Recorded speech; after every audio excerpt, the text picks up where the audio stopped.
We're at part 3 of the high impact middle manager. And part 3 is all about the day-to-day execution. An execution of whom or execution of what, I ask you.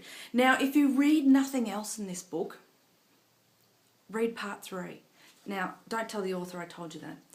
The reason why I say this is because part 3 seems to be packed full of the identifiers of what's going wrong, practices of how to get around it, some understanding of the fallacies of time and how we treat time, and solutions to problems. And that's why I think, while the rest of the book so far has been quite helpful, I think when you're as busy as you are and you want to get down to what can really help you as a reference guide, go to part 3.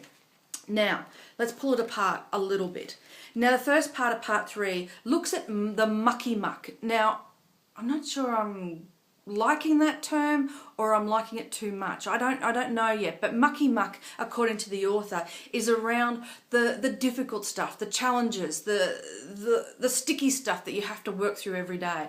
And she provides 16 variations of mucky muck that you can identify with. And I think that's handy, because if you can't pinpoint something that's going on and you know it's not right, then look it up in here, and it may help give some language and some identifier and description, so then you can move forward and come through it with some solutions.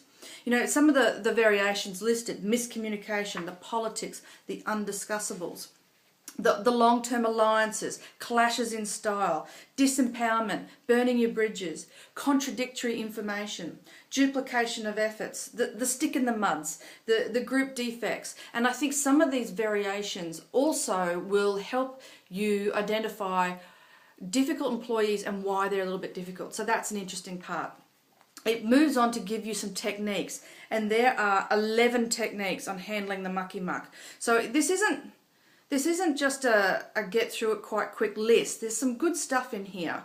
So something to pay attention to there.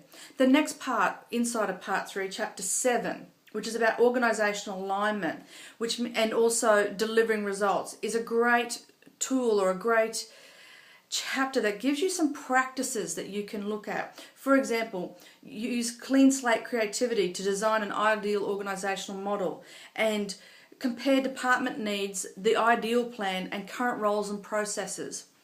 Generate alternatives for organisational improvement. So it's actually some more strategic kind of thinking, using the operational things around you to help you make sure that you are aligned well with the organisation. And that's helpful, especially when you see day-to-day practices not aligning and not achieving. And I think that's important. And chapter 8, inside of part 3, high impact leaders are unstoppable, wiping out limitations to results. That's a pretty powerful title. So what this chapter gets at is looking and understanding problems like slow process connections or constraints and bottlenecking, and what it is you can do to work your way through that. And I think there's some great case studies in this area as well that can help you. So I like that there's a lot in here, including some solution ideas that can really help managers and help you work through and be a results-driven person.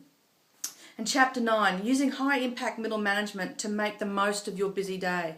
And I like this chapter because of the way it treats people's interpretation of time and the fallacies of time. And the author goes into looking at the 5 fallacies of time from their perspective. So considering time as precious, there's never enough time. If it ain't broke, don't fix it. If it is worth doing, it's worth doing right. Slowing down decreases output. You know, those sorts of ideas. And so that then leads on to the mentality you as a manager may have, and whether you have a results or solutions orientated mentality or a victim mentality.